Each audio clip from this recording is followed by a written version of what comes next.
Welcome, everybody, to the Belt Barber podcast, the first and only podcast about entrepreneurship for barbers and professional of the beauty industry. Guys, this podcast is sponsored by Invictus Podcast Studios, and also we are aiming uh, the other side of the business of barbering. And today we have here Larita, and we're gonna talk about behavior and communication, team building. Also, don't forget to follow me, Tico Invictus, on Instagram. Larita, can you start introducing yourself, who you are, what you do? Thank you, Tico. I'm so excited to be here. This is really fun. So, I am a behavioral scientist. So, what I love to do is work with teams and small businesses on the things that don't often get as much attention, but often can be really costly to our business and our relationships. And it's just the basic way that every time we have a conversation or every time we have an interaction, it's basically like a checking account. We're either making a deposit into that relationship or we're making a withdrawal. And so, from a business like a salon or a barber shop, those little interactions over time add up to our overall culture. You know, when we walk into a place and it's like, ooh, I like this. There's a good vibe here. There's a good energy. Those every little interaction and conversation we have add up to collectively make that experience that we can feel and perceive, but it is harder to measure. And so, a lot of small business owners, right, it's easier to maximize the things that are easy to measure.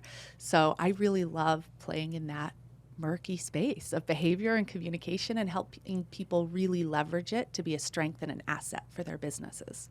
Oh, how long have you been doing that? Oh, that's a great question.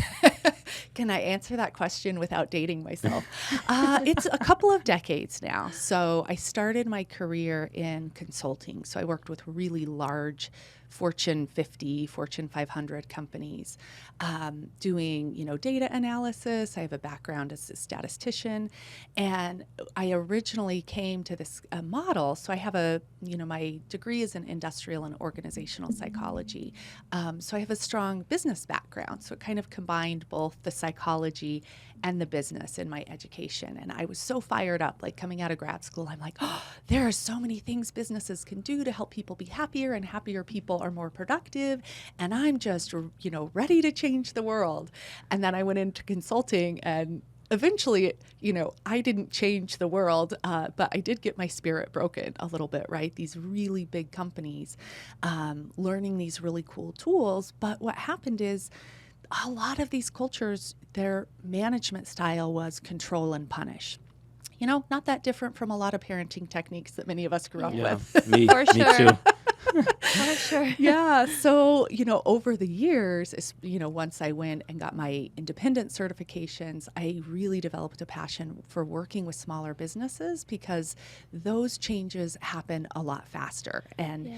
right when we're working with the leadership, and we can work with, everybody much more easily because it's a smaller group of people, we can really see the changes and that's what lights me up. That's what I do for the impact of it, for that being able to hold ourselves and each other accountable in ways that are compassionate, and they actually strengthen our relationships. So seeing people go through challenging situations where instead of tearing our relationships apart at work, it actually brings us together as a stronger team. Interesting. And amazing. to be a behavior specialist, do you have a degree in psychology? How does it work? Yeah, so my undergraduate degree is in psychology. So I have a Psychology. bachelor degree in psychology, and then my graduate studies were in industrial and organizational psychology. And then when I worked for the consulting firm that I worked with, I was introduced to this model called process communication model.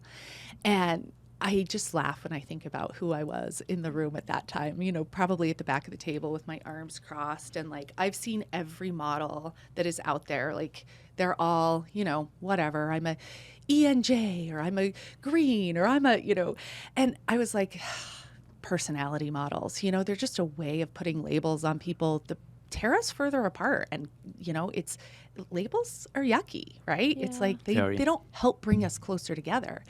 And this model was mind-blowing to me because it really showed us that we all have the same communication styles. We just use them differently. We have different strengths, and some of them take a lot more energy. So what's fascinating to me is not necessarily what people's primary communication styles are, which is important because that's linked to our primary motivation styles. And as we know from running a business, right, or just being in a barber shop or working in a salon, we know that what works for one people to motivate them to do something is not the same for someone else. But what's really interesting to me are the styles that they use the least, because that's really what's going to predict, if somebody has a style that they don't use that often and it takes a lot of energy. Have you had that experience where you're trying to relate to somebody and you're like, this is exhausting? Yeah. It's because it's one of our least used styles, just like a muscle, right? If we use it more, it gets stronger. If we don't use it, it's not as strong. And so you take somebody with one of those, styles that they don't use as much, they're working in a chair next to somebody who that's their primary style. Chances are we're going to see some conflict because they're just not going to hear and understand each other. It's like they're speaking two different languages, essentially. So, Talking about communication, I see you can communicate in many ways, verbal, non-verbal, by whatever you post on social media, whatever you doing during your work, what you say, what you do not say, but your body language say. It does. People can see you through those communication and kind of not react. How was the word? Kind of can judge you from those communication. Yeah, absolutely. That's really what I love about, that's why I call the programs that I put together Check Your Blind Spot. Because when we are looking at someone else, we can see it very clearly, right? We can see all their facial expressions, their posture. We see all of that, and it's really clear.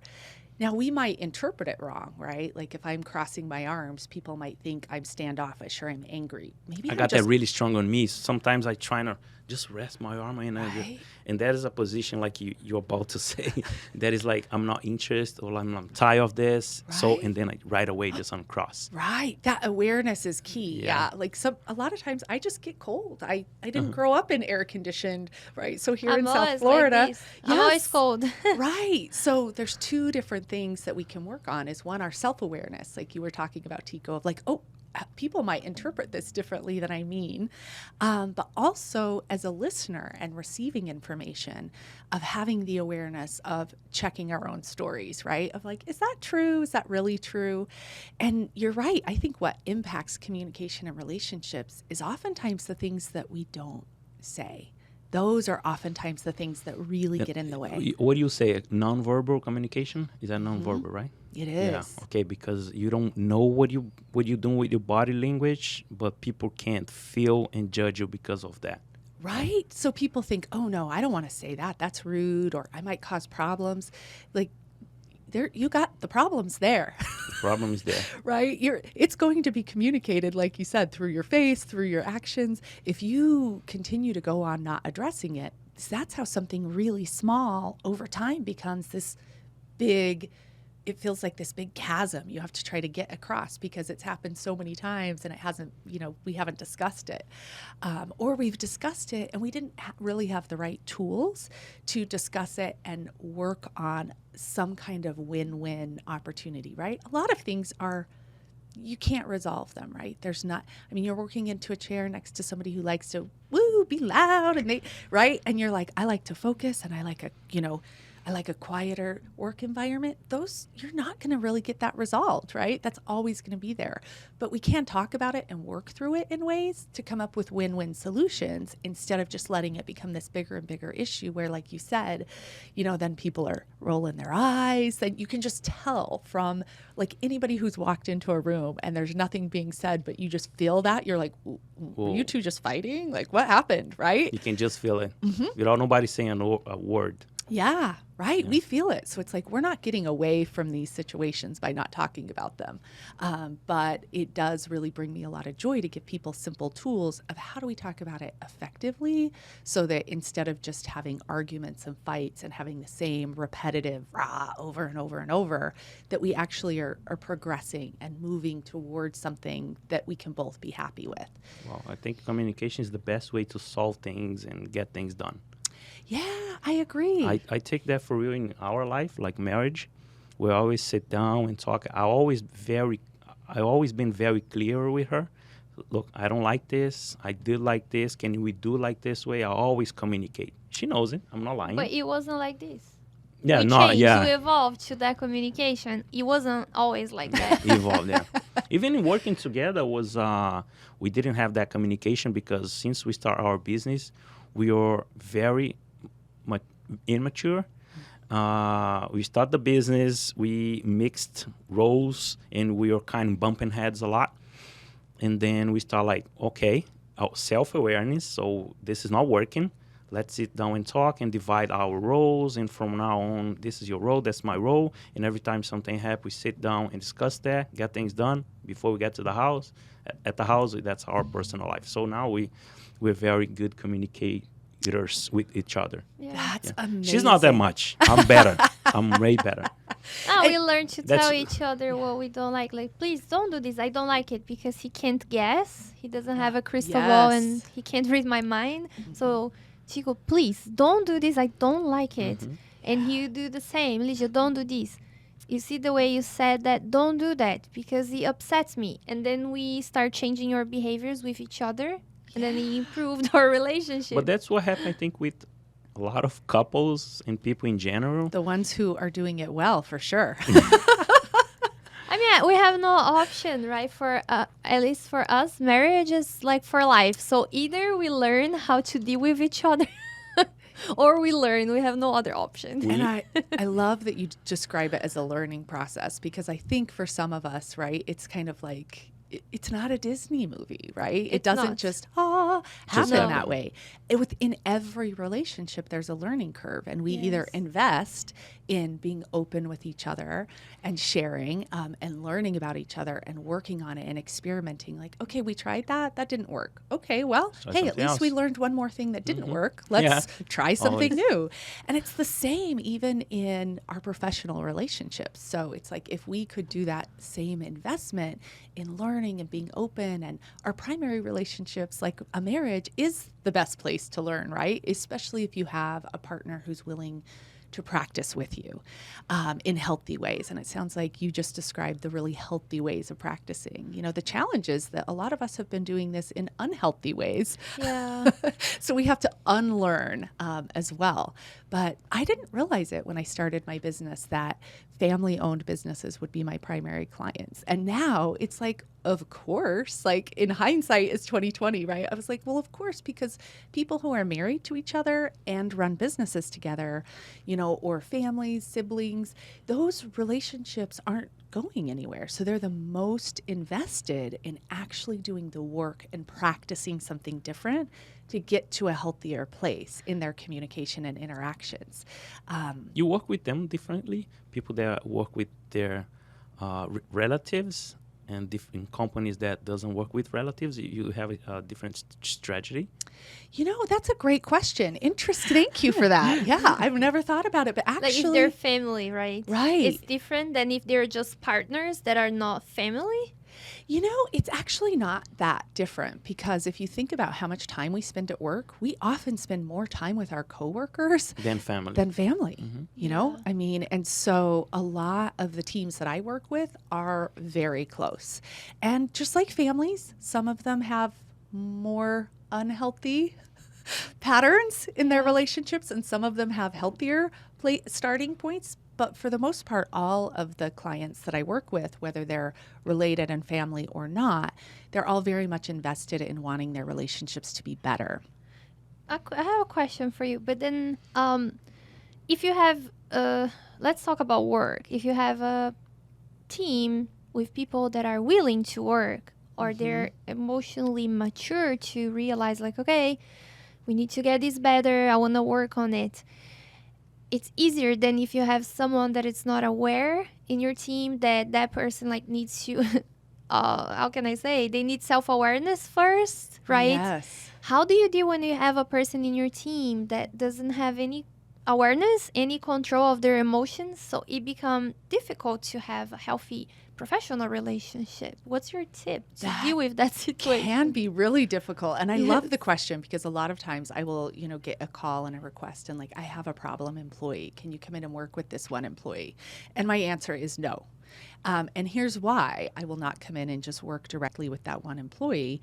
First of all, as a business owner, if you look at your return on investment in training, you get the highest return on your investment from your top performers. So if you're going to put money into training, do it with your entire team.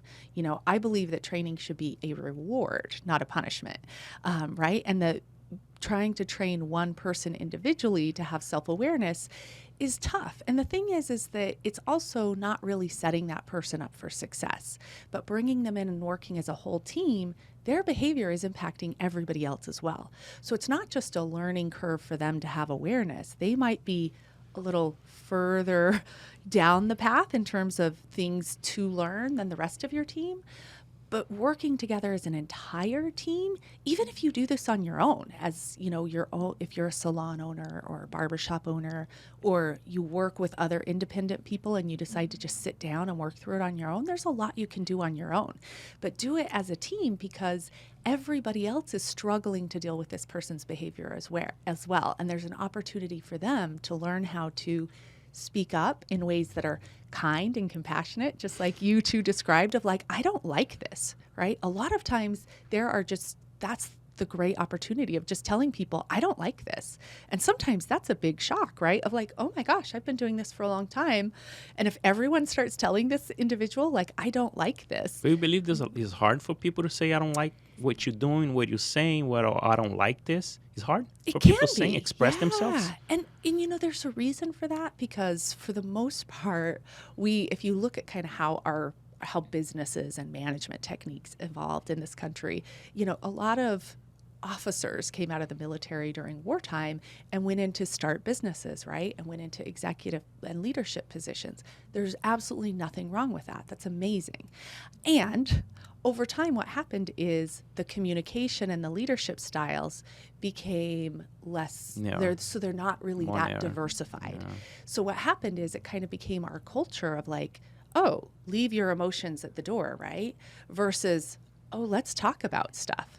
So now we're just in this whole revolution of, people opening up their own businesses, having their side hustle. The awareness of us societally, I feel like, is really increasing. And with all the things that are happening around us, no one can get away from it now. No one can get away from the conflicts. No one can get away from all of this stuff has piled up, because we just weren't talking about it. And now we know, like, the price we pay if we don't talk about stuff, it's not going to get resolved. It's only going to get worse, and it's only going to get harder to deal with. So I feel I am a leader, a business owner. I had to learn how to communicate with our staff, right? And for me, it was very tough in the beginning because I couldn't ask questions. I couldn't understand them. It was very hard for me to kind of go to them and fire someone. So how is that for in the terms of you have to train yourself, like, to be that person, like good leader or good communicator? What do you think? You have to train yourself, like studying and... Yeah, I completely agree with you. And I love that you understand that as a business owner, you are a leader in your community, right? You have people's lives in your hand. When you control people's incomes, it's a big responsibility. And you are in your community, you're leading. So it's like, what matters most to me is how we treat each other, especially when we disagree, especially when things are hard. And so many of my clients, they have been in this situation like Licio was talking about, where one person just didn't have the awareness, and they either couldn't or wouldn't kind of grow with the team. And so that just, working with them, that gap just gets bigger, and everybody is noticing it, right? So when it got to the point of termination, it wasn't this kind of difficult, awful thing. It was this conversation about, wow, this really isn't working. What do you think? And I love that you brought up asking questions, Tico, because again, as leaders, that oftentimes, we get it backwards. Again, like these old ways of doing things that aren't serving us. It's time to let go of this idea that I'm the boss and I've got to have the answers. Lead by force and not by Examples and Examples and stuff. inspiration. And inspiration and asking questions is an amazing skill. So one of the things that I recommend for leaders, if they are, learning and grooming, is the model. It's called leading out of drama. And so it's essentially teaching these compassionate accountability skills. And it's a very simple process. It's, be open, whether it's acknowledging somebody else's emotions or acknowledging your own feelings and asking for what you want, like I like this, I don't like that. And then asking questions that are really curious, right? Of like, what do you think we should try here? Like, how do you want to move forward in this situation? So what we're doing is we're creating that collaboration. We're inviting people in to make solutions instead of like bringing down the hammer, right? But it does also have to include the very clear boundaries. So that's where the accountability comes in, of being really clear about our boundaries, right? So if we say, wow, I don't like this, like, what do you think we should try next? Because it's important to us to have a healthy culture. And if you continue losing your temper in the salon, we're not going to be able to continue working together. And so it's all three of those pieces. It was developed by a really cool team out of Newton, Kansas. So if you're a podcast listener, like I'm guessing many of them are, you can look for Nate Regeer's podcast. There is a book called Conflict Without Casualties, which is awesome. So if you like to read, it will walk you through. Definitely. Yep. There's also blogs that you can sign up for, Nate's blogs. If you are in the situation, so many of my clients have, read the book and then they've come back and they're like, okay, I get the steps, but I'm really struggling to put them in practice, and you want that personal trainer, I call it, right? You want somebody to come in and like help you and your team do the reps together. That's the work that I do then. And it's important to me to know that the people I work with will actually do the work, right? So sometimes I get calls and people are looking for me to wave my magic wand and they're like, how are you going to fix this? I'm like, oh, I'm not. You're going to fix it. It's your business. Right? It's your team. I can't do the sit-ups for you. Trust me. If it were possible for somebody else to do sit-ups and me to have a six-pack, I would. I would love to pay someone to do that for me. Right? Me too. But it's I'll very pay. much Whatever it takes. Like how much? I'll pay. So I get it. I get that people are looking for that, but it's like, I can't do it for you, but I can make it easier. I can guide you through the process. I can support you through the process. I can make it more fun. It just depends on where you're at. So there's all those tools to really invest in your own learning as a leader. You know what it's interesting about being a business owner? You have to be kind of a psychologist in a sense. Because first you need self-awareness, because without self-awareness, don't start a business. Mm-hmm. If you have employees, and you have to learn how to deal with different personalities. Yeah, but first you need to learn how to deal with yourself first, and then others. That's what I'm saying. First, you need to have self-awareness, because if not, you fail really bad. And you have to like people. Otherwise, you just give up, because you have so many different personalities in the same roof with different behaviors, different beliefs, and to have everybody in the same boat with the same culture, with the same vision, it's challenging. It really is challenging. And I think it's a challenge worth taking on. It's not for everyone to be an entrepreneur. It's not for everyone to be a business owner. And that's okay. But at some point, you are a leader, in your family, in your community. There is, for me, leadership is not about a title. Right? There are lots of people who open up businesses and they're not leading.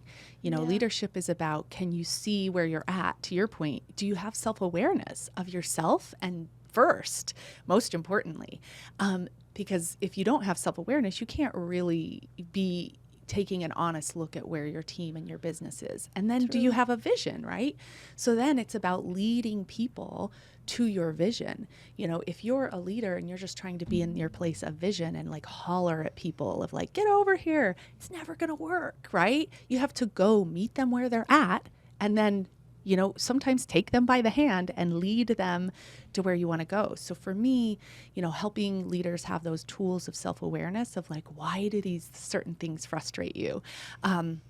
How are you maybe overusing your communication style, which we all do, right? Because it works so great for us. We think it should fit for everybody else, and it does not. So it's really about teaching them the self-awareness so they can be managed to really be in a healthy place, right? Of your own emotions, of your own motivation, right? We have to figure all these things out of like, when we're our own boss, we got to motivate our own self. True. And that's a skill we need. And that's where we start. And then if you want to motivate your team, you've got to really get diversified in your communication style. You've got to get diversified in your motivational techniques. And a lot of times motivating people is just about using the communication style that works best for them. So, helping them learn those different styles and be aware of the ones that they don't use that often, and then matching it up to the counterproductive behavior they see of their employees. I love those light bulb moments because people are like, oh, that's why. I'm like, yeah, because they're not hearing you. They literally are not hearing you because you are not using a communication that they understand. Exactly. Wow, that's challenging. Very I struggle with that because how can I put this into words? It's so easy for me to ask questions, and I'm very curious about things, and I don't have a problem asking questions. And then when I have someone in my team that doesn't ask questions, I feel frustrated, and I say, hey, ask questions. You get the answers, but some people can't. What do you have to say about that? Why some people, of course, not everybody, they have such a hard time asking questions. They stay quiet, they do the wrong thing, but they don't ask.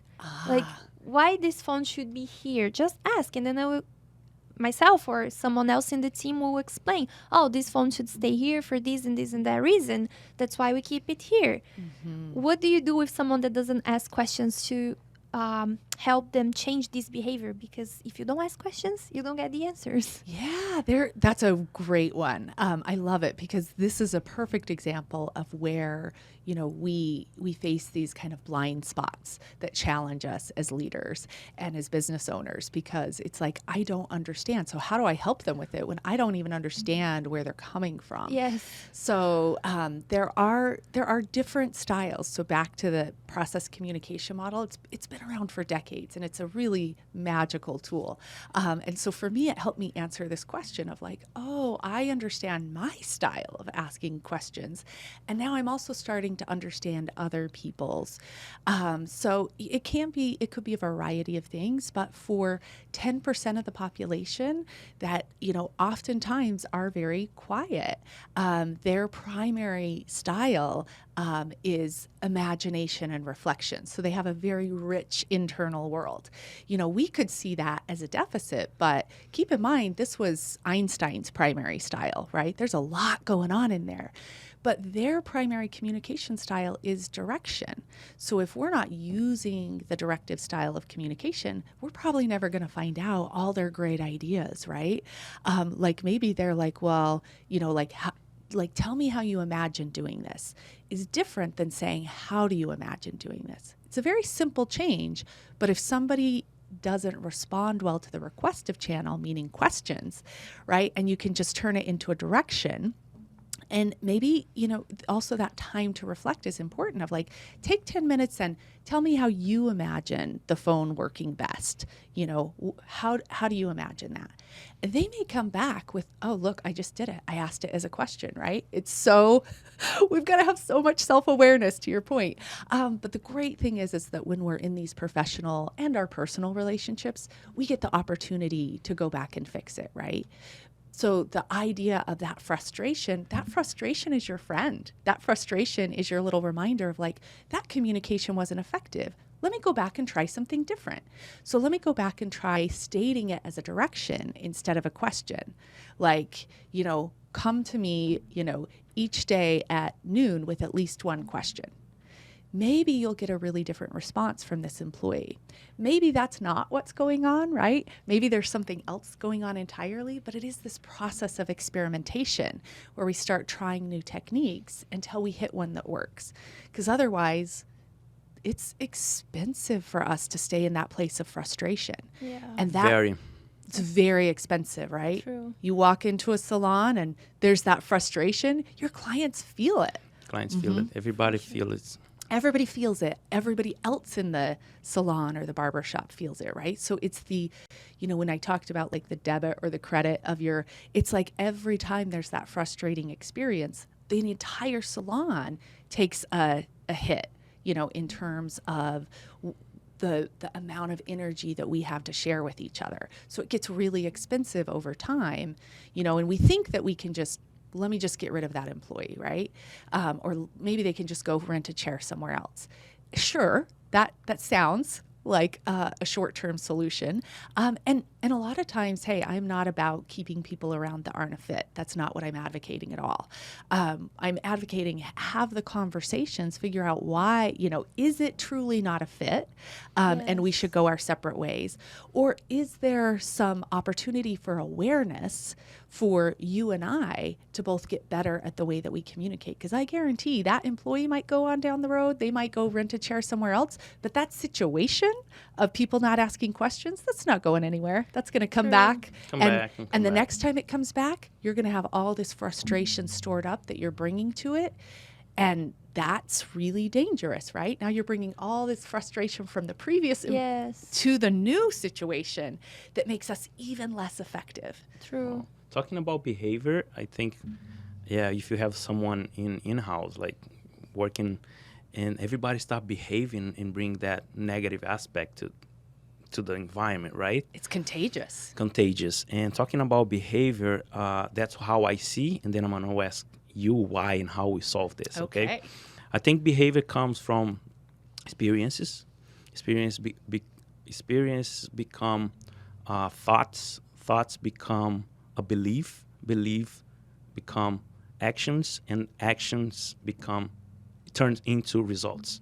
So what do you have to say about people that has bad experience in the past and now they behave in a certain way, being toxic in the environment or be really happy in the environment and proactive? And before you answer that, I want to make a comment. Usually the toxic person doesn't realize he or she is the toxic person, right? Right. In the first place, they're usually not self-aware of that. So how do you help this person become a healthy person? But compare both. Compare the toxic person, this amazing person that is proactive, happy, fun, has passion for the business and what they do in terms of career. So explain the both sides of that. That's a really great question. And I think if we look at these people of, who is the, happy, proactive, chances are they have had difficult situations, just as much as someone who is, let's say, toxic, right? They come in with these, negative beliefs, these negative behaviors and negative results. So for me, I really work on the, I kind of work on the you said our experiences lead to our thoughts, which lead to our beliefs, which lead to our actions, which lead to our results.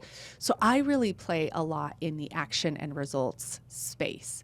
And I do have business partners who, work in other spaces because it is important. Like I don't do as much work with the, trauma and past experiences, right? I go see people for my own past experiences when because there are times I'm like, no matter how much work we do, we're never done. This is life, We always have opportunities to improve our thoughts, our beliefs that impact our actions.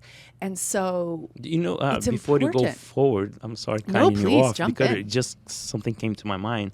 What helped me a lot, the reason why I'm bringing this is because I know there's a lot of people struggling with the same problems, right? What works for me was adding new thoughts to my mind. Reading, studying new thoughts, trying to learning new things. So that was very helpful. It's really helpful. And you know what? Our thoughts are everything, right? I often say thoughts are things. So there is a lot of work that I do, especially when I'm doing smaller teams and we're working over longer periods of time. We will run into, kind of a spot where someone can't get through this, like a frustration, for example, or, they continue to have the same struggle over and over. And a lot of times we will backtrack it to a belief and a thought. And you're absolutely right. Like you can have new beliefs just just by thinking a different thought over and over. And so there are some times that I do that work. There are other times that I refer and recommend that people maybe do some more intensive work, like somebody maybe who is toxic, right? So it's like, woo, you got some stuff going on that is beyond, what I do. So let me send you to the best person for that. And, sometimes I can share from my own toolkit and my own experience. It's like sometimes, is there another story that is equally true but more empowering? So, for me, I had an experience with family last Christmas, and we all got together, and it was so fun, but it was like extended family, and it was all these different personalities, and right, we're staying in this one big house, and it's so fun, and it's also, right, we're bumping into each other, and it's so funny. And my sister-in-law asked me, she's like, wait, how do you, what's going on? Doesn't that bother you? And I'm like, well, I could let it bother me, but it doesn't serve me. So the story I'm going to tell myself is they just don't realize, right, that was rude. So now I have two choices. Now that I've told myself a different thought, a different story, I have a different belief about this person, right? So now from that place, I am empowered to, does it bother me enough to go have the conversation? Or would I rather just let it go? Exactly. But it's my choice, and I'm empowered instead of coming at I'm a victim of somebody else's behavior and choices.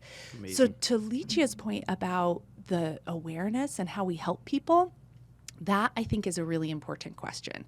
And when we talk about helping, right, there's a difference between helpful helping, where we're really supporting someone, and unhelpful helping, where we're trying to rescue them or do it for them, where we're taking too much ownership. So that's a really important piece, I think, of really identifying with them and having those conversations of whoa, this is rough in here. What did you think about how it went today? How do you think everybody else was impacted? Did you see that? What are we going to do about it? Because I'm telling you that for me, my culture in my salon is a non-negotiable. So this is either something we're going to fix together, or we're going to decide that we're not a fit to work together. And it doesn't have to come from a place of being angry and frustrated, just honest and kind. If we can get past the idea of ultimatums, which are that's never gonna, that can never happen again, right? That's a very different thing than hey, this is a non-negotiable for me. I want to be in relationship with you. And so this is me being kind by doing the work to try to stay in relationship with you. Just like you described in your marriage of learning over time and getting better. And then we really have to learn to let go and observe, right? Of this is that now. That person has a choice, and we have zero control over what they're going to do. They're either going to choose to come in and have healthy conversations and work on it, or they're not. And maybe they're just not ready. You know what? Maybe this is part of their journey, right? We don't know, but let's honor everybody's choices. So when sometimes we have really good intentions and we want to help, and we're oh, but they're continuing to struggle. They're continuing to not show up and work in healthy ways. That's actually not helpful, right? What's helpful is holding them accountable in this really compassionate way, because if you don't, the opportunity for us to get frustrated, the opportunity for the rest of our team, everybody else renting chairs, they're paying the same amount to rent their chair. Why should they have to put up with this, right? Yes. That's not fair to them. True. Mm-hmm. But how do you make the point for them to be accountable? And when do you know that it's time to let the person go? Because, of course, I believe everyone deserves the chance, because sometimes they could not be aware, and a sincere, compassionate conversation could help that person to change. A lot of things that I changed in my behavior, it was because someone had the conversation with me. Yes. Most of the time, Tico. Ligia, this is not good. The way you're behaving, the way you're talking to people, it's not working. From a place of love, right? Yes. I love you and I want you to be happy and successful. Yeah, that's why I'm going to be honest with you. That's amazing. I love it. But then when you have an employee, he's not your best friend to the point you have this openness that you can say things, difficult things. How do you do that? And when you know that it's time to give up, okay, this person doesn't want to change, doesn't want to be aware, doesn't want to improve the behavior. How do you know? Okay, this is such That's a great difficult. question. Yes, it is, To right? know when. It is. So I have two different answers to that question. The first one is really like you're saying, of us as a leader, and kind of like Tico was saying before, of like investing in our leadership skills to make sure we are having those conversations. Dr. Nate Regier has a great blog post called "Fixers Don't Lead, Leaders Don't Fix." So, and it has some of those basic steps for how to break down that conversation. So if you're not a reader and you don't want to go through, the Conflict Without Casualties book, you can just go right to that blog post and get the 3 steps. You could also reach out to me on LinkedIn. I would be happy to walk you through it. That's the place where I hang out. So Larita is Larita, Jarvis, Jarvis. That's the best place for me. It's just the easiest way for me to manage it. And oftentimes there are, I will just ask people like, how are you going to approach this? And it's usually just a simple tweak. It's like one of those 3 steps that they're missing. And then it's, right? It might be the curious questions of like, I'm not asking them how they're planning on dealing with it. Right? Or it might be, I'm not being clear about the fact that if we don't get this resolved, then I am not going to continue in this relationship. It could be, and it may be that we're, not being honest about, how much we dislike this and how uncomfortable it is for us. So, so I recommend that's one answer of like, you're right. Are we really clear? Because when somebody, when I have a client and they're like, okay, I'm ready to do a termination, my first question is always, are they going to be surprised? And if they are going to be surprised, then you have work to do. Because that should never be a surprise, right? We should have had enough conversations and the follow-up conversations of like, hey, so we had this conversation last week or last month. Where are we at with this? Because I'm not seeing the change. And again, this is going to lead us to separate our professional relationships, if it doesn't get resolved within the next blank, right? So, and then it's like, how do you want me to support you? How do you want to follow up with that? So one, it shouldn't be a surprise for anyone else on the team either, right? Because that's a really unhealthy thing. When terminations and firings come as a surprise, it's bad for everyone. It creates this environment of fear and am I next? Sometimes, yeah, it is an employee that's so toxic that everybody's like, whew, it's about time. They'll be happy, yeah. But sometimes it's like, whoa, what happened? Surprise. Because, right, a lot of times, especially I'm guessing in the barbershop and the salon industry, these are one-on-one conversations that you're having with individuals that rent their chairs. So other people may not be aware. But if this person is aware, right, a lot of times, they're the ones kind of acting in a way of, and a lot of times they may make the choice themselves. I've seen it go that way a lot of times. If we're having this conversation and we're saying, what are you going to do about it? What do you think we should do here? Many times they'll be like, you know what, this isn't working. I think I need to go do something different, which is always a great opportunity. But to the second answer to this question of like, how do we know when it's time to terminate versus when it is when there's an opportunity to continue to invest in somebody, that really, I do think, I really do think that when we're having the conversation over and over, and it is sometimes more of a team decision. So luckily you two, as a couple, you get to have somebody else to check you on your stuff, right? Of like, is this just me and I'm not being aware of my own stuff and I'm blaming them? Because like you said, a lot of times when somebody is really toxic, what's happening is they're not aware of their own behavior. They're blaming everybody else. Yes. So are you stuck in that same cycle in a little way? Are you blaming somebody else when there's an opportunity for you to do something different, for you to shift your approach that could make this work? So it's really helpful to have people in your corner who give you kind feedback, right? And that kind feedback, it's not about hearing what we want to hear. Yeah. It's about hearing, what is really kind, right? It's the analogy I often use is like, well, if I go to a friend and somebody who's really a friend and be like, how does this dress look on me? Does this dress make me look bad? Right? Somebody who's not a true friend, who's not being kind would be, oh no, it looks great on you, right? Somebody who really loves me, who's my friend, who's kind, anybody who gives me kind feedback is going to say, you know what? I've seen you in dresses that look better. What about trying a different one? I'm not sure this is my favorite, right? It's not I'm not down with brutal honesty. Like if somebody asks me, can I be brutally honest? I say, absolutely not. Yeah. No, I don't do brutality. Do you want to be kind and honest? Bring it. I'm about that all day, but I try my best on that one too. right? Don't Yeah, unleash be your brutality kind. on me. Yeah, like I'm all about honesty, but there's a difference when we're doing it to lift someone up versus trying to cut someone down. For sure. Yeah. Question for you. What is the steps? We're talking about leadership here too. What is the steps of a leader? What's the first step a leader can do to build a very structured team? What's the first step they can do it? Oh, this is a fun question. I love this. Okay. So for me, I think, what makes our businesses work and makes them unique is that they are a reflection of us. So I think one of the first things a leader needs to do is get really clear on what is your purpose? What is most important to you? What are you most passionate about, right? What are the things that are non-negotiable? So for some of us, it might be, oh no, my business has to be fun. Right? And there is nothing wrong with that. There is 20% of the population that is motivated by fun.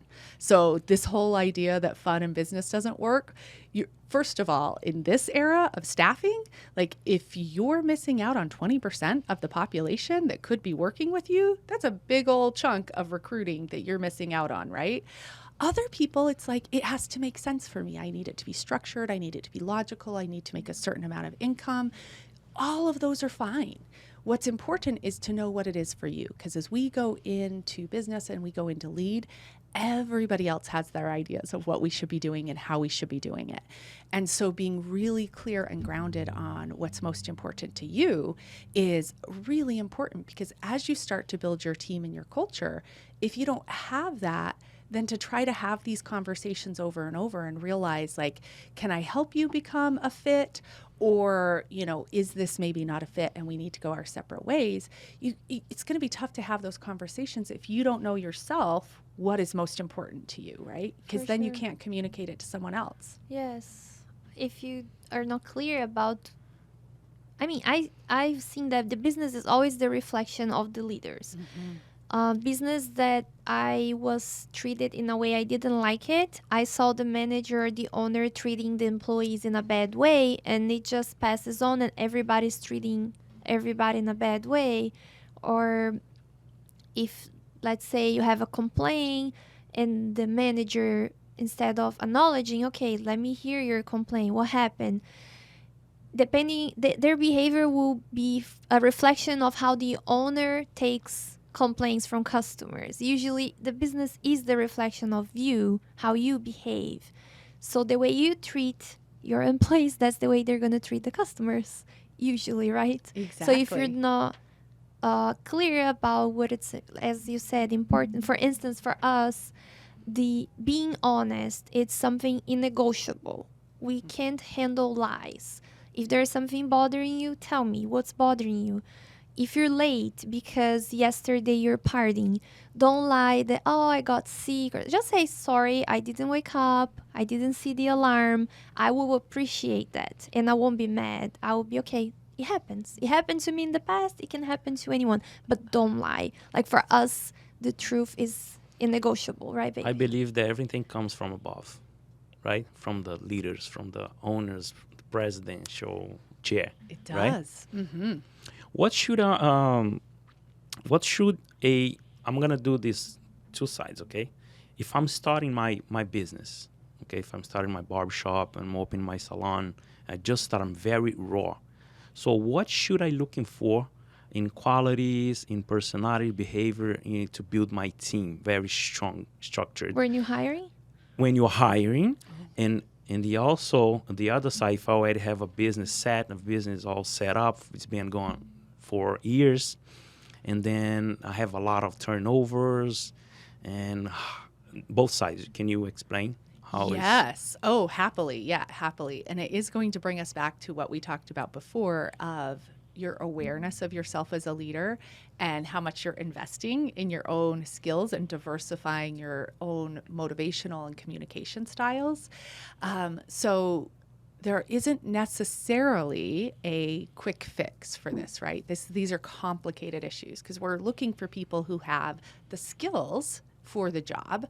And that's one piece. I'm a big fan of like behavioral interviewing. So asking people what they've done in the past, ask for actual examples of what they've done versus hypothetical, what would you do, right? Because past behavior is the best predictor of future behavior.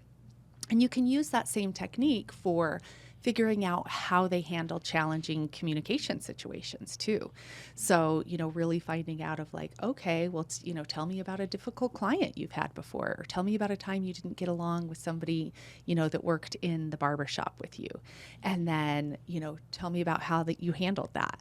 So we can start to get a sense of what their behaviors are. And then again, we've got to be really clear about what's most important to us, because that gives us the direction, right? If everything's important, then nothing's important, right? So we've got to get really clear in an interview of what are our non-negotiables. So honesty might be something that you could ask about, right, in an interview, because it's that important. And it also does set the tone for your culture, right? When you're hiring, the interview is the first step of building a relationship with these people. So I'm always about like, treat this as the beginning of a relationship that's going to last, even though you're only going to hire one of, maybe 10 people you talk to. Still, that one interview with them is the beginning of your relationship. So it's really important to show up, as yourself. Because like you said, the leader is that is really, everything else is a reflection of the leader. So, if you're not doing the interviews yourself, make sure your team is showing up representing your core values. What is most important to you, and represent that in the interview. So especially now, I think, it's that mindset is changing. It used to be like, oh, you should be lucky if we hire you. No, like you show up and represent your culture, because most of the time, right, people want to go where they're having an enjoyable experience, right? Life is short. We don't want to be in a place where we're miserable. So show off your culture. If you can build it, show it off, and select based on those things that are important to you. If you're new to your business, I do think it's very important to have a diversified communication style. I think if you're new to your business, it's really important to surround yourself with a core team who you have similarities. You don't want to always be efforting at those relationships in the beginning, because you're going to have so much else going on with your startup. Yeah. So find people who are a good match with you, that you genuinely connect with. And then also, make sure that you screen them appropriately, right? Don't just hire people because you like them and they're like you.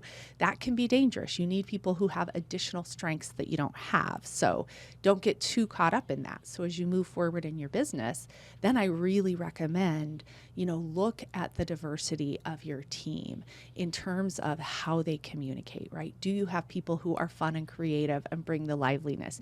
Do you have people who are nurturing and caring and remember everybody's birthday and make sure that everybody gets their lunch order included, right? Those are strengths and skills. Do you have other people who make sure that we're on time, that the scheduling is being managed? We need all of those strengths, right? Do we have people who have strong beliefs that are going to make sure like, oh, no, like we don't, that's not how we do things here, that are going to reinforce your culture? All of these are strengths, right? Even, for people we might think in the barbershop industry or salons, people who are quiet, that maybe it's not a fit, but that's not necessarily true. Some people, a chair in the back, and they have clients who don't want to talk either, right? There are a lot of introverts in the world who still need to get their hair done. Yes, that's very true. Usually the barber will attract the clients that have a similar personality. We've been noticing that, right, babe? That so we have a barber that loves football. He loves soccer. And then all his clients see, and they start talking about soccer. It's something they have in common. Usually the clients that are quieter, they just sit and like, I want two on the side and that's it. They usually get along with the barbers that don't talk much. Mm-hmm. So the barber match the client personality. Yeah. And that's what's great about learning kind of this diversification of communication, right? There are as many clients out there as there are barbers with these communication styles. So it's important to have all of them so that, one, we have the strengths to bring to our business, right? That's a great strength to have somebody who's calm, who doesn't get riled up, who does, right? That's a lovely strength, and it balances out your shop versus having everybody who is exactly the same, right? If everybody wants to talk all the time and nobody's just kind of a quiet listener, that's not going to work out great. And then where are all these other people going to go who just like to come and sit in the chair and have a little quiet time and just chill out? So Talking about hopefully- hiring, talking about hiring, me and my wife, we bump heads so much. We did at the beginning when you first opened the shop. We didn't know how to hire people, how to understand them, how to make questions. Oh, yeah. And we made a lots of mistakes. That's how we had learn. A lots of turns over. Yeah. A lot. Yeah, if we hire the person that doesn't fit, it's not that that person is wrong or anything. It's just that it's not a fit for that culture that we're trying to build. They might be thriving in a different environment, but not in the environment we wanted to create. And then we couldn't figure it out. But if Exactly. you pay attention in this conversation, the conversation is brought up to us. So we are the ones responsible to what's happening. Yeah, Yes. as business owners, it's always our You know. responsibility. If you have Yes. someone in your team that it's not a good fit, that's how I look at it. Okay, so I need to learn how to hire better, how to read people better so I can choose the right fit. Instead of blaming that person, I hired that person. So the Yes. first responsibility is mine. And let's say it's not working and I still have the person there. I chose to keep the person there, so it's my responsibility. Because if it's not working, I can do a lot of things. I can talk, have a conversation, try to improve the relationship, try to improve the behavior. If not, it's time for a decision. I Yes. pretend something is not happening and just let it go, or I talk to the person, hey, listen, I like you, but it's not working. Right? Right? Yeah. So it's always our responsibility. No one else is responsible. It is. And I think that's a big, like I was saying, frustration is our friend because it helps us focus on what we need to address. It's the same thing with turnover and with hiring. It's like we really have to, if we're blaming, employees, if we're blaming them, that is a big opportunity to really just stop and take an internal look of like what's happening, and also, do you That have was a my connection in your industry, That right? was my next question. Is my turnover more than other shops are having? Because if it is, okay, we got something to work on. And the story you told about, well, I hired this person, am I just going to pretend that it's not happening? Well, the worst case scenario is to just not address it. And then you have your really good employees who were a fit from your culture. They leave. So now you're no longer in charge of your culture. Now your culture is being dictated not by the leadership, but by the people because you haven't addressed it. So, and it's hard to change culture. If you're not actively managing it and you find yourself in a situation where you have a ton of turnover because people don't like working there, that's a much harder situation to deal with than addressing one at a time when something's not a fit. And just as much as you can in real time when issues come up, to have those conversations. I know it's not easy because we're busy. Like, I'm not trying to be unrealistic that you don't have all these other things doing. But if you two are married and you have a great marriage and you're investing your time and energy in that, and you have 4 other businesses and you can take time to talk to employees, I guarantee everybody else out there too can find the time to have these conversations. They don't have to last a long time. We just have to be honest and kind and clear when we have them.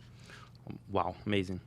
How we keep our team motivated? I know people got motivated by different things, by money, by time with their families, vacations, like, I don't know, any type of rewards. But how we keep our team motivated? This is such a great question. You know what happened? This is a struggle for many salons and barbershop owners to keep them motivated. Motivated. Yeah, this is definitely where I recommend leaders and business owners learn the platinum rule. Were you raised with the golden rule? Treat other people how you want to be treated. It doesn't work because other people are not us, right? What motivates us is not going to necessarily motivate our team. So I recommend asking them. Now, a lot of times what happens when you do this for the first time is everybody comes back and is like, money, more money, give me more money.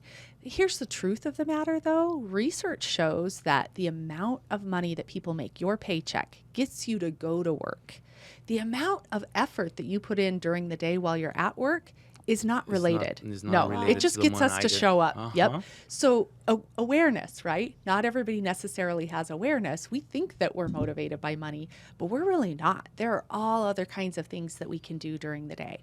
So I really recommend like asking You want to make them. the money to motivate you to do what you like to do. Right. Yeah.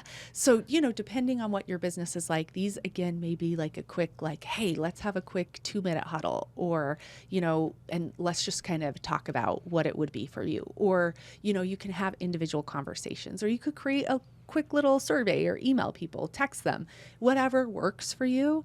But I recommend having this conversation on a regular basis, on a quarterly basis, right?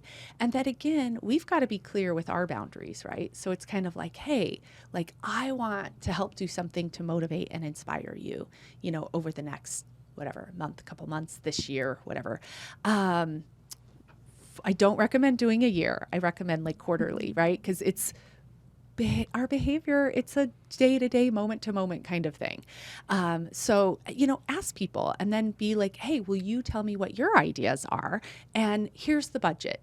The budget is zero, or, and that's perfectly okay. I have a $0 budget, what is it for you? Could I come and tell you good job? Some people are going to be like, you know what? I'd rather just kind of, you tell me what you want and then leave me alone about it. Like it could be anything, right? It could be, like you said, maybe I just want to take a little more time off. But this maybe is our role to understand that and learn that, right? Yep. As a leader. Yeah. And then what's really great about it is if we're doing the proactive thing of trying to motivate them, what we're doing is we're uncovering conflicts before they're happening. So if somebody's saying like, it's really hard for me to come in the morning and make the schedule because I party and I'm not going to stop partying. This is my lifestyle, right? Good. Get it. Do you.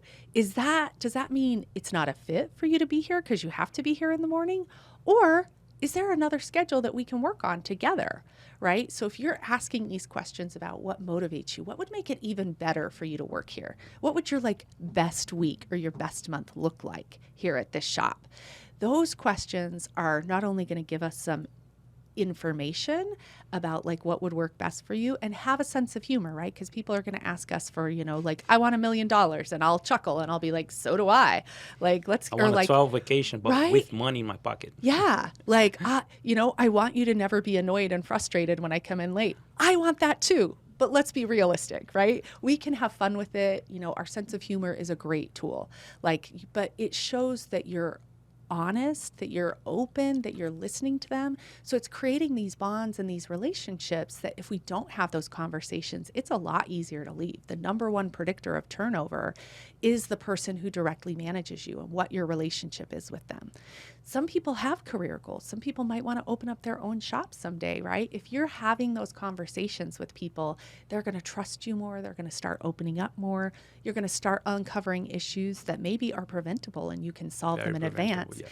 Right? And you can be like, you know what? Okay, I want to support you in your career goal of opening a shop someday. When do you see that happening? 4 years? 6 years? Awesome. Let's see how much I can mentor you, because now they've got a reason to stay with you for that amount of time, right? Those things are awesome. So when we find things, let's look at them as opportunities, right? And not necessarily roll our eyes and be like, I'm not throwing you a party and buying you lunch every Friday. But have fun with it, right? Of oh, that does sound fun. How do you see that happening? What do you think are the possibilities? And get people empowered, right? They can go around and collect $5 or $10 from everybody else who wants to do lunch together. They can own it. They can run it. They can make it their own within your leadership and guidance, right? Yes. Yeah. So then you don't have people going rogue on you as much, right? Yes. You're empowering them to do the things that fit within your culture that motivate them, but it doesn't mean you have to be the one to do it. That's how I see things. I learned from everything that's happening in our shop. If there's any turnover, wow, what's happening? I learned from there. I'm trying to fix, because like you said, some people is not reasonable. They're gonna ask for $1 million tomorrow, but we we're trying to learn from our experiences and what's happening. So talking about Yeah, I love that. I love the exit interviews, right? If you don't get to do an exit interview with the employees, getting to do it with their coworkers is helpful as well. Of like, hey, very helpful. that right? Because if we don't ask, people aren't necessarily going to come and tell us. We end up getting a lot of information when it's like, oh, that seemed like a tough situation. How was it for you? Will you share with me what I could have done better? It takes a lot of humility, but it's worth it. It's very worth it. Yeah. So talking about behavior, look, we're gonna go to the topic of not being able to do certain things, Ah, yes. disability. Difference between, yeah. Listen, so I have ADHD, right? Dyslexia, ADHD. I struggle a lot with not anymore. Now I train my brain to be better and be more faster and focus more, right? But I notice there's lots of barbers in every single class that I teach. 8 out of 10 are having this issue, being not able to learn or not paying attention or not evolve as the rest of the class. So And you see it because you've lived through it, I so you lived can notice through it. So let me go back in my past a little bit. I've been judged. I've been bullied. Back then, we didn't call bully. If you bully me, I'll punch you in the face. That's it. So that's the old times. And teachers used to smack you with a ruler. Yes. Is that ruler? Yeah, they My do te- that in Brazil. My teacher used to Years smack ago. me with the ruler if You're I like come home crying. My dad asked, "What did you do?" Wrong. Yeah. And You you know? get I a get bit. punishment from your A punishment father. from my parents. So my teachers, my friends and family, they always bully me because it's not their fault because they didn't know what was it. I was always, it was hard for me to learn. I had this disability of learning. And as an adult, I create this block, called block. I blocked myself Yeah. in learning abilities. Right. Because So you had that belief from your experiences. that The belief. thought is I can't learn. The belief is I can't learn. Yep. And Wow. from there till 5 years ago, every single course, book, or classes that she invited me to go so we can grow as a leader in technical way, mechanical way, was hard for me to face it. And every You were time afraid, right? I to was go. so afraid to go. And the first time I went to a seminar with her was, I think one of the first one was Tony Robbins, right? Okay. Yeah. I couldn't focus. I couldn't stay still. I felt like sleep many times, right? Oh, yeah. I couldn't learn. That's And an ongoing issue. He's always asleep everywhere. No, I'm much better now. Because that's a stressful situation, right? Our Very. thoughts are constantly running. We're not always aware of them, but there's, oh gosh, I wish I could remember it. Like the number of thoughts that we have a day. A day. Amazing. And So that's stressful because ultimately Very. your experience is like, I'm about to be whacked by a ruler at any minute, right? I'm about to be attacked. So if you think about like, I'm about to be attacked, you're not going to be able to not learn, gonna be right? able to learn, yeah. And at the Tony Robbins, for instance, she was writing what they are saying. I say, how could you listen and write that fast? At the I same couldn't. time. So I was frustrated. And then since I got my self-awareness that I had this Differently It's a abled, superpower. right? different able Yeah, it is a disability. I call superpower. superpower. Right. Because You're paying attention to all these different things. Everything. Yeah. People say you can't focus, but I don't know. I don't think it's that. You focus on everything at the same time. So Wow. that's hard for Excessive us, but focus. it's a superpower also. If you learn to harness it, right? So there's many barbers and hairstylists that I noticed that suffer from the same thing. So would you recommend? Would you say that can help you as an expert in behavior or? Well, first of all, thank you for sharing your story, Tico. I Yeah. think that is really inspirational, right? you. It does take a lot of courage for us to face these past experiences. And, when we've had these past experiences and a lot of people are like, I don't want to think about it, it's in the past, great. I'm all about, yes, be in the present moment. And if you find that you can't be present in the moment, that something's getting in your way, that you're having the same challenge over and over, we might have to go back and start, right, of like, what belief do I have that's not serving me here? What story and thoughts can I tell myself that are going to help change that? And maybe we do need to go all the way back to the experience and get some help healing from that trauma, or get some professional help of like, is there something going on chemically in my body, right? Of like, listen, I've been on antidepressants, I've been on anti-anxiety meds. Thanks for Like, sharing. yeah, right? It's like, okay, we all have our struggles and challenges, right? And now I manage them in a different way without medication, but I always know that that's a tool that I can go to as well, right? If it gets, If you need. yeah. So one is that we don't want people to struggle and feel alone. And two, we want people to know that there are professionals out there for any kind of situation you have. There are professionals out there who are trained and willing to help. So the fact that you share your story openly, right? Because awareness is the first step. We can't work on something if we're not aware of it. And inviting them in to kind of take a look at not just their skills, you know, with a scissor or with clippers, like, but what are your other skills and abilities within you, right? To connect to other people, to complete a task, all of these other things that play into our ability to be successful, and allow ourselves with this place of just being playful and easygoing, and like, what are the things that get in my way? What are the things that are hard for me? Where do I get tripped up? And, you know, have that love and compassion for ourselves, because we all have them. Nobody is perfect. It's our imperfections that are our superpowers, right? We just don't always know how to leverage them in a way that is a strength and a superpower. You know, for me, my emotions are intense, and it can be embarrassing, right? Like, if you haven't seen me cry, you probably haven't spent that much time with me, because I will they're so intense, and I feel things that other people feel. And it was like, you know, how do I just stop doing that? Because it's too intense. And what I realized is that's part of who I am, right? Just like for you, like these, you know, these different ways of you learning, it's not going to change. So how do we then, you know, one, surround ourselves with people who love and support us rather than whacking us with rulers or mocking us and making fun, right? And how do we set our own boundaries of like, sometimes we're the ones who are, you know, trash talking ourselves or mocking ourselves. So sometimes that's where it needs to start. With that kind of self-love, and start telling ourselves this different story, you know, because now I realize like these intense emotions, like I can connect with people, like I can feel things that people haven't even said or haven't said with their body language even, but it's like, when I say I feel you, like I am feeling you.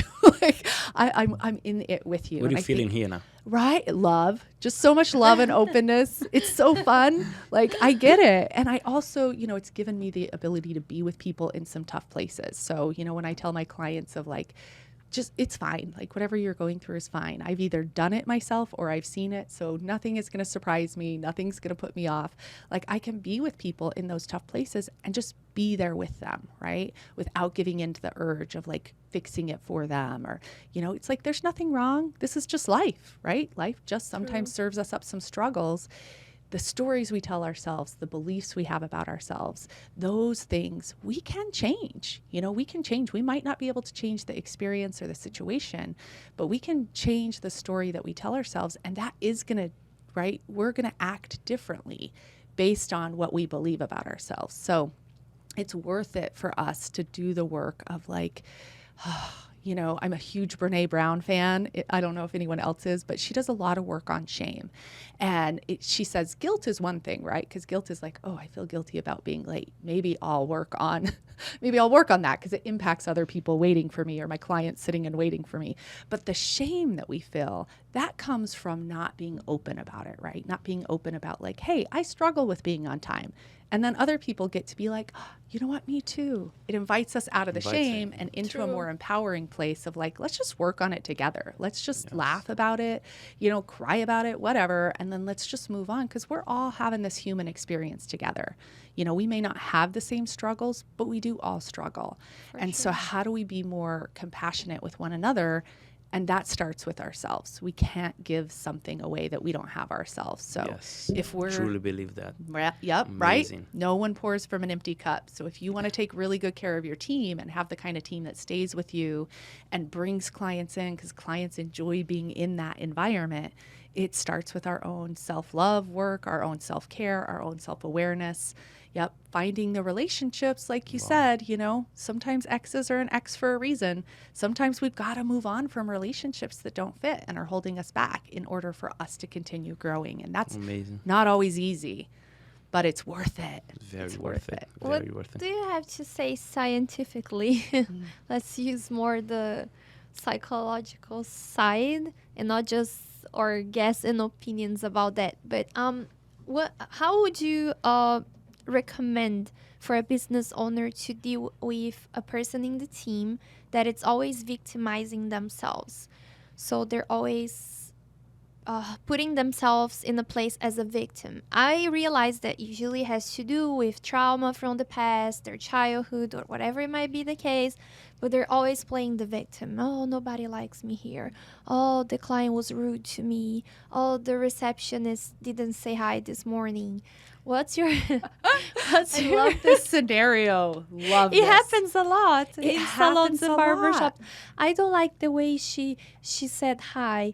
She's mad with me. They're always putting I don't know, the blame on someone else, Difficulties. and they're always being the victim. Like, no one likes me here, no one helps me.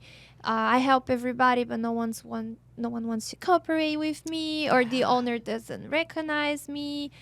Always the victim. How do you handle this person in a team? How do you improve their behavior? This is a great question. I love this question because it applies to all of us everywhere in life, right? We bump into it. And even if you're just working, in the chair next to someone, their behavior is impacting you, right? And drama invites drama. So it's the same steps that we talked about before. The one is self-awareness. What drama role are you putting on, right? So oftentimes when people come to us with their drama roles. So Steve Cartman did this research. It actually came out of him watching basketball, believe it or not, when he created the drama triangle. And that was back in like the 60s, I think. And he got the Eric Byrne Scientific Award for that work. And then the Next Element team and with Dr. Nate Regier came up with this model. It's only one of two models that Steve Cartman has allowed his drama triangle to be used with because it's a really effective way of diagnosing drama, right? So you diagnose the victim role, right? So we can go one of three places with that. We can either meet them at victim of, I know, me too, I hate that, or we can, go into rescuer. So when somebody puts on a victim role, and again, it's not who they are. It's just something they do to cope with it. So I think of it like putting on an old pair of sweatpants, right? We know it doesn't serve us, but sometimes it's just comfy. So sometimes we just go to these places when we're coping. So it can invite the rescue role, right? Which is, let me come in and solve it for you. Well, you know what I do in this situation is, Yes. right? They usually don't listen. Of course they don't listen They because don't want the you met social- drama with drama. Right? They're like, help me, rescue me. And you're like, I will rescue you. I am much smarter and more capable than you, right? Of course it doesn't work. Of course they don't take your advice. It's very different. Sometimes we put on the persecutor role of like, God, why are you always so whiny, right? We can go to one of those three places and listen, we all do this repeatedly on a regular basis.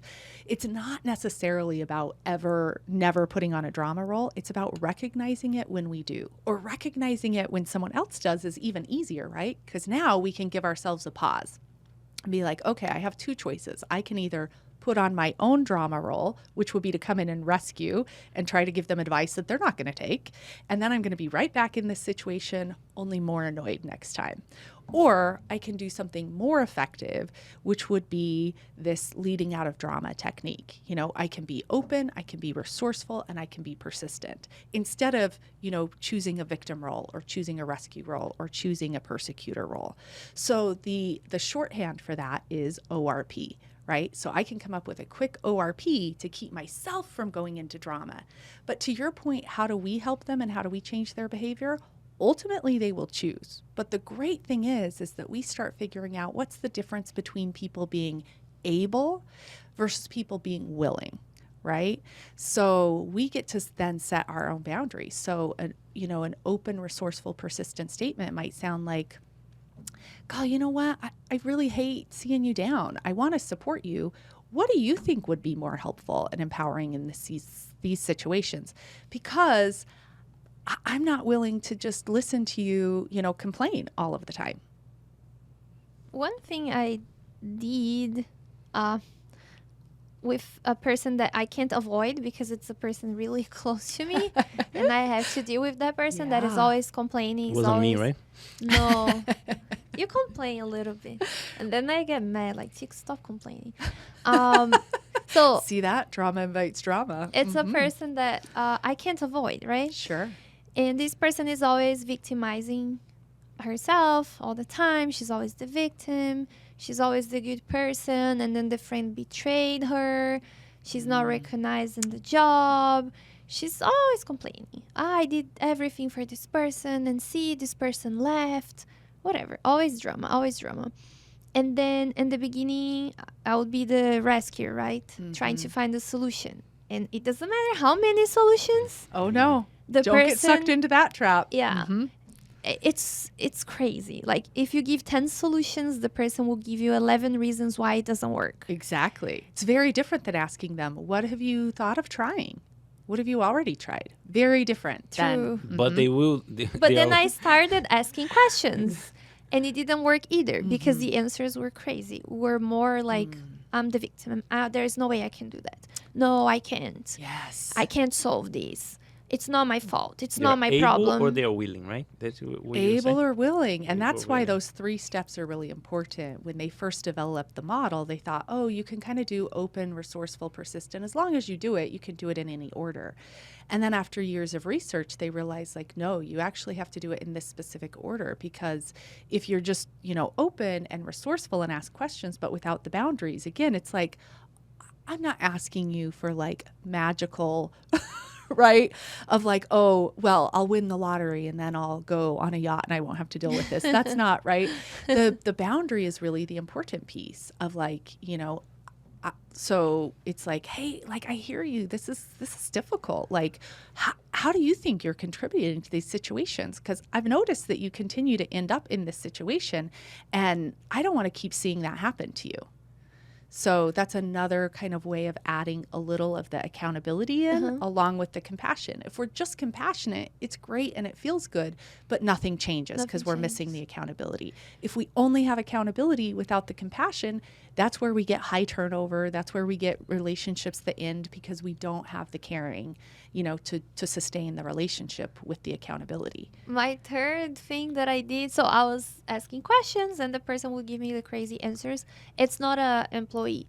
So the third thing I did that has been working well. Oh, I can't wait to hear. Without like knowing, I just did it because it was draining me, right? It was Yes. getting me so upset every time I'm talking to that person. I'll be so upset, like, what's wrong with this person?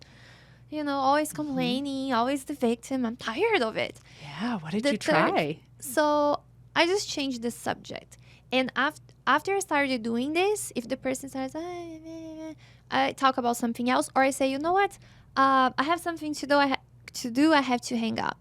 And then I started cutting the person every time the person would have that behavior. And then it helped a little. She changed a little bit. She's still victimizing herself, but not that much when she's With me. you. Because she noticed I won't allow her to, oh, poor me. No. So, and Sorry, did I you have to ever go. have that conversation with her? Like, hey, this is really draining for me when you're victimizing yourself. So, when that happens, I'm going to end our conversation. Not in those words, but But- I think just by doing that, it's like training a dog. The dog learns, like, if I do this, they're going to hit me or they're going Right. to punish me. So the punishment is I end the conversation. Right. No more. And it's not, maybe it's a punishment, right? But maybe it's just an accountability piece. Maybe it's Kind of. just, Yeah, too. right? It's I won't tolerate that behavior, because It's it's certainly working. not a punishment for you. It's a reward for you because you're no longer being drained over and over. Exactly. And you're right. The accountability, it isn't just something we say. When it if you're looking at what the difference is between an ultimatum and truly being persistent and accountable, it really comes down to that. What is something that I can follow through on, regardless of what the other person does? What am I willing to do and follow through on? And you're like, I'm willing to just end the conversation or change the subject. So it's like, okay, I will change the subject. And if you don't want to, stop complaining, I will just end the call. And you do it over and over and over. It's that repetition that creates the accountability. Yes, because just the conversation didn't lead me nowhere. The person has no self-awareness. And then it was draining me because, sometimes you just want to have a good time. And it's a person you can't avoid. You have to be near. It's a close person that there is no way you will just avoid. And then you just want to have a good time. Yes. If you see the person or if you call, you're just going to say, hey, how are you? You don't want to hear, oh, no, it's too cold. It's too hot. I'm sick. Oh, my back hurts. Like, no, man, I don't want to listen to your problems. I just want to have a healthy conversation. Because if it's once in a while, that's fine. But if it's every time complaining, every time victimizing, it's draining, right? And it is draining. And that's such a good example. I love your openness statement of like, I just want to have a good time, right? Yes. I just want to have a good time. Like, how can we change the subject to something that would be fun? I'm willing to call you back later. Today, Tico had an experience. He went to the gym. Tell his experience you had. You don't remember? No. You were telling me in the morning. So he went to the gym. No, yesterday. And then he found a person. Oh, yeah. And then he's like, hey, how are you? Good. How's everything? I saw you have a new person working for you. So. But it's always like that. Always Every been negative. day you ask, hey, how are you? Good morning. Oh, it's not doing so well, but yeah. This is such a great example of what we were talking about earlier. Like if this were somebody's checking account, right? So it's like every time you go into a relationship, if they're constantly taking money out, right? That's the draining that you're talking about. Our energy is just as important. It would be an overdraft. It would absolutely, right. So if we say like, oh, I'm so frustrated with this person because they're always negative.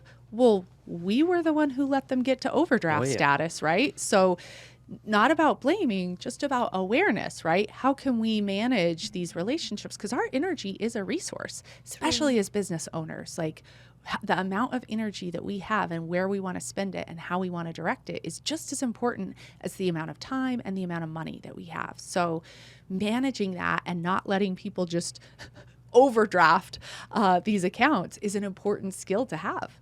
Wow. I saw a video yesterday on Facebook about, is it empathic that is called in English, or empathic? Oh, empathic? People that can feel other, like you. They can feel others' Empathy, feeling. empathy, have an empathy. And this drains us a lot. And usually, in the video, it was saying that you have a tendency to attract people with problems. They will go to you to ask for... Yes. To complain, you're telling the story of my life right now. But then the video was saying that you have to, because they feel that you have energy to give away for free. You have this abundance of energy and compassion and love they're looking for. So you're feeding them. But you have ways to not be available. So they will stop coming to drain your energy. Yes. There is ways that you put these boundaries, like, I'm not available. And then they stop coming to you just for complaining and crying. Right? Like, oh, my life sucks. Right? Ultimately, every interaction we are participating in. Yes. I have zero control over the other person in the interaction. I have a lot of control over myself. So just that mindset of how am I participating? How am I playing in this? That's my focus, right? When we're focused on how do I change somebody else's behavior, we've kind of given away our power, where it's really about how do I want to show up? How do I want to handle this? For me, I want to feel good about how I handle every situation, regardless of what's going on. And there are tools out there. Some of these are newer tools. Like this, the tool that I use for leading out of drama. That was just invented. In the last decade, maybe 15 years that they've been working on it. There's some really new cool stuff out there. But we do, it does take us going out, finding tools, and being aware of the fact that our parents did the best job they could. That Did it work for us in all situations? No. No. All of us got They traumatized. did the best. But they did the best. For the most part, they really did the best they could, right? Same for our managers, same for our bosses. Like, they're doing the best they can. Yeah. But if we just continue to do the things that we've seen without upgrading, it's like, you don't, how old is your phone? How old is your computer? You know what I mean? We don't use software that's 40, 50 years old, right? Upgrade our internal software, upgrade our communication techniques, Amazing. upgrade our interaction True. software so that we can get different and better results. And does it take work? Does it take a lot of repetition? Yeah. But it is worth it because, like you said, otherwise we're being drained over and over and over. And we all know what that feels like. So, I think it's important for us to know what's our why. Why is it worth it for us to go practice these new tools? And then pick one and stick with it. It's not going to be successful 100% of the time, especially when we're practicing something new, but really stick with it and invest in it and really like notice the changes, right? And that's where other people can be helpful too, of like, wow, I noticed like you don't get triggered by those things, or wow, I noticed how calm you were. I noticed what a sense of humor you had. The people around us can help support us and remind us of how much progress we're making, because when we're in it, it's one little baby step at a time, and we don't necessarily notice how far we've come. And it's important to celebrate that so that we don't slip back into our old habits that are they're really sticky because we've been doing it for so long. And True. other people in our lives are going to continue to invite us to handle it the same way, right? Just like, the person you're talking about that, continually calls to complain. It's like other people aren't necessarily going to change, but it doesn't mean we can't have a completely different experience by changing the True. way we respond. One thing I noticed is if I'm not available, because I kind of relate of your empathic side, because I also can feel what the person is feeling, Yeah. and I just stopped messaging or calling people that I know that are repeatedly complaining, victimizing themselves, Having the same behaviors. having the same behaviors over and over. So or when they message or when they call, I don't answer. If you're not available, they stop. So that's what I've been doing for my own healthy, to have a health, psychological, because it's draining. I have so Yeah. many things to do in my life. I have the business, I have my husband, I have my house. I And have the to dog. I have Look at to her. take care of my Yeah. health. I have to do so many things, and then Yeah. I don't want to be drained by other people's problem, especially the people that doesn't change their behavior, because it's just using my time for something that is not Yeah. productive.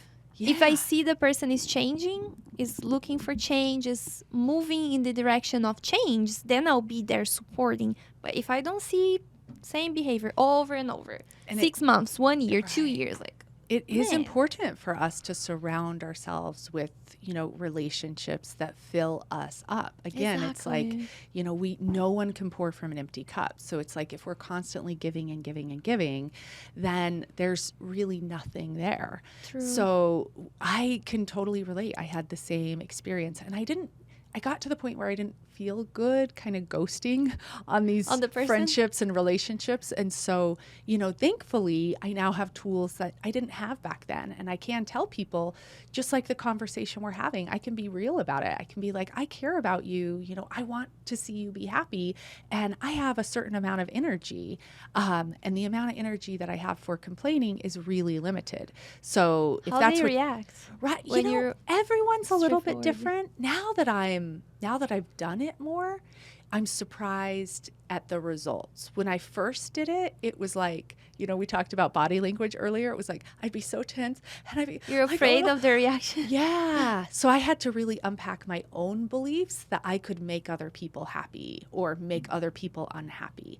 I had to really unpack this belief, this myth that I had, and let everybody be responsible for their own emotions and allow myself to be responsible for my own emotions. And coming from that place of belief and empowerment, and now that I've done it over and over, it's so much easier and my results are so much better. But I also now have the thoughts, the experience that the thought tells me, right, of like, oh, I can have this hard conversation and it can bring us together. Because I've done it so many times, I believe that I can have really tough conversations that make my relationships so much stronger. And now that that's my belief and I've done it, it's coming from that place of really knowing you're capable of solving your own problem. You don't need me. What kind of support are you looking for? I don't have the energy to listen to you complain. So what else can we do? Or we can just talk later, right? And it's just for real. And like you said, people figure it out, or they don't, and some of those relationships, they had a reason, they had a season. We're not always meant to stay in relationships with everyone forever. Yeah. And that's okay, That's okay. But what is important to me is, I call it being a good camper, to leave every place better off than I found it. It's sort of the mantra of camping. If you go into the woods, you leave it better than you found it. Don't just take out the trash that you brought in, but do a little improvement to the fire pit.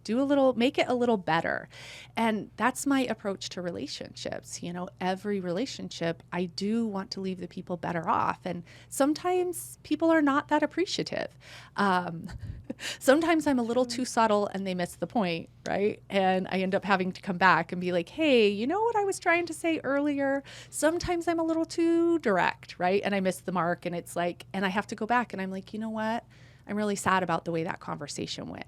Can we have a do-over? Because you're really important to me. Other times it's not that important of a relationship and it's just a learning opportunity for me. But ultimately what it comes down to is, this is my life. I can't get away from me.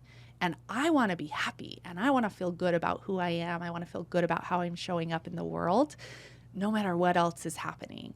And that is so valuable. True. That's true. And it shows, right? Like you're saying, with our employees, when we're interacting with people, if we're unhappy, it's not about the particular words that we choose. It's going to impact our relationships, right? It's worth it to invest in ourselves as leaders. We will get better outcomes.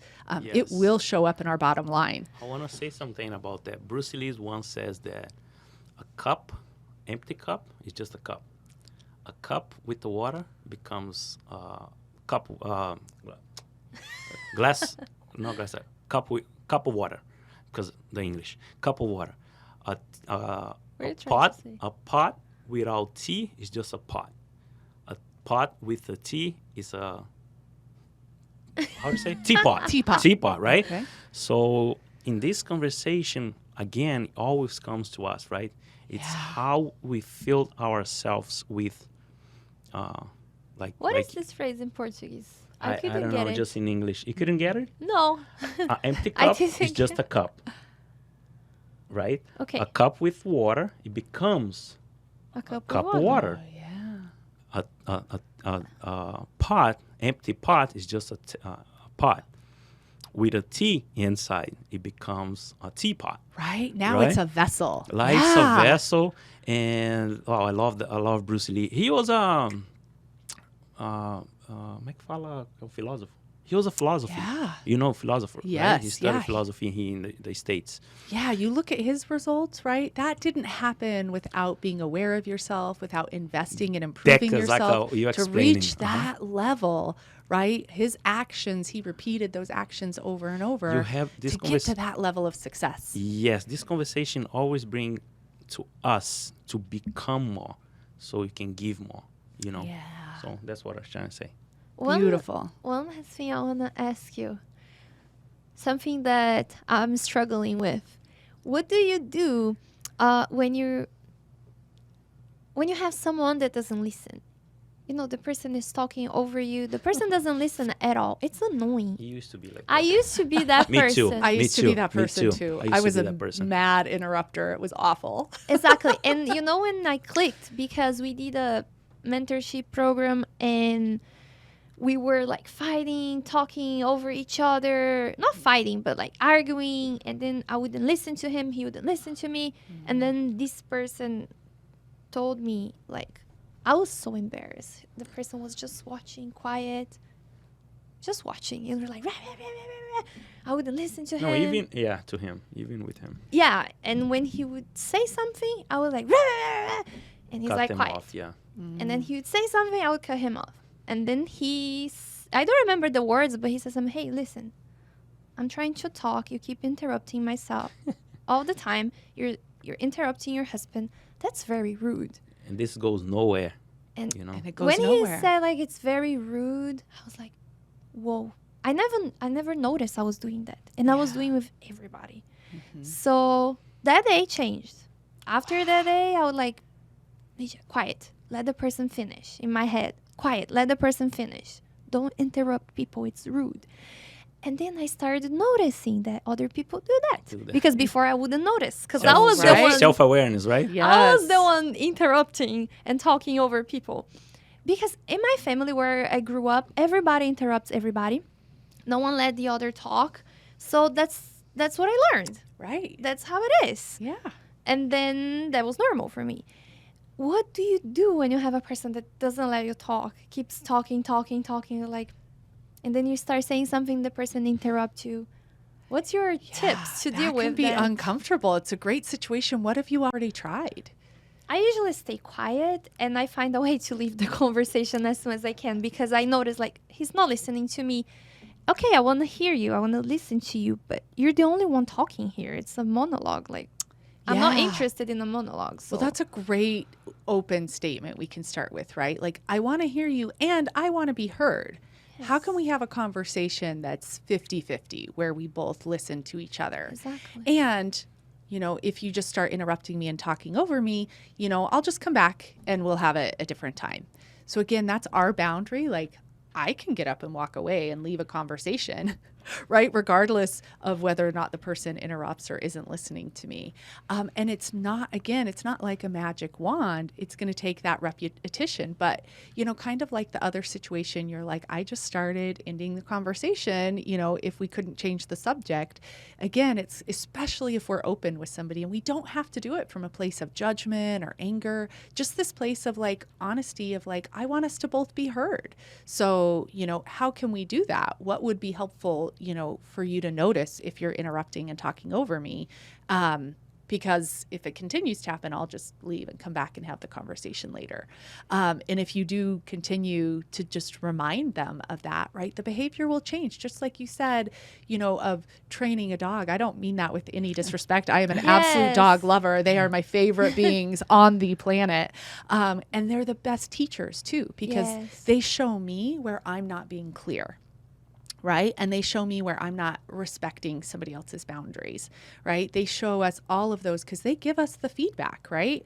Of like, they will, you know, my yellow lab Reuben, he will just like turn and face his butt towards, it's like, if I'm not listening and it's like, oh, okay. All right. It's ignoring you. Yeah. Of like, it was his way of holding me accountable of like, you know, this, I'm not cool with this behavior. Right. And it is just a matter of us showing up in life the same way we do in our important relationships of just being like, I don't like this. How can we do better? Because I'm willing to invest in doing something better. I'm not willing to continue to be talked over and unheard.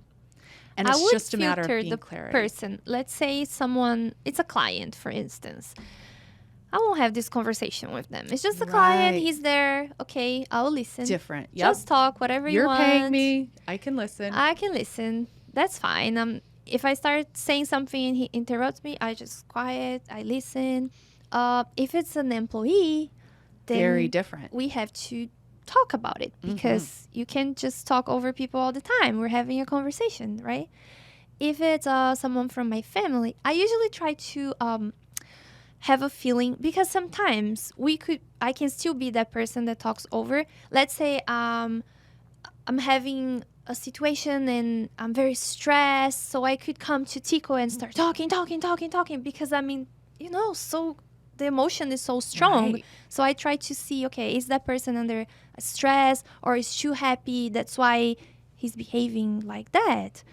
And then if it's that the case, okay, I'll listen. I won't interrupt. That's fine. And then the next time we interact, I can talk. And then I also try to understand the level of maturity, emotional maturity of that person. I think, okay, if I tell this person how he would react, I would try to figure it out if the person is willing to listen. If I see that the person is not willing to listen, I don't say anything because it will create hard feelings or something on his part or her part, then I don't say anything. But if it's someone that I really truly care, that I have some intimacy, someone that I I could actually tell them than I would Right. say. So And I that's- evaluate Yeah. all these things first before I do something or I don't do something. It's such a great example of, how we respond to our environment, right? We're queued up. Like you said, when you go to your families, I imagine it's different than being with your husband's family or somebody else, Yes. right? So it's a great example of why our culture at work is so important, right? If we let those little things, like you said, if it's an employee, we're going to have the conversations around it. We have to, because what happens is then those little things that go unaddressed, then they become part of the culture. And then before you know it, everybody in the shop is interrupting and talking loud and talking over each other and not listening. And Yes. that's become part of your culture. And it's like, people are just, right? It's like I used to teach an after school program in Montana, and we started in the gym, and kids would come in and they, woo, running, throw their backpacks, school's out. And I was like, we can't have this. We have to check them in. We have to know who's here. Then when it was homework time, their stuff's all over, right? So it was like I tried all these different things and it wasn't working. And that's really what behavioral science is about, right? Just try it until it works. That's all the scientific method is. It's like you just try something and find out what works and what doesn't. So what we ended up doing is we moved to the library. So we did our first 20 minutes in the library. Guess what? Without any quiet. effort, they lined up. They were quiet. They took their seats because they were queued up for that. So it's a great example for how much our culture matters and why it's important for us to invest and do it on a daily basis. Have the conversations, especially when we don't want to. And notice, right, when we have that mindset of like, oh, I don't want to upset anybody, so I'm just not going to say anything. That's one of the ways that we can wear our own victim role, right? Of like, it's a very sneaky, subtle way. And like you said, sometimes that's okay. Sometimes it's not important enough, right? And it's like, it's fine.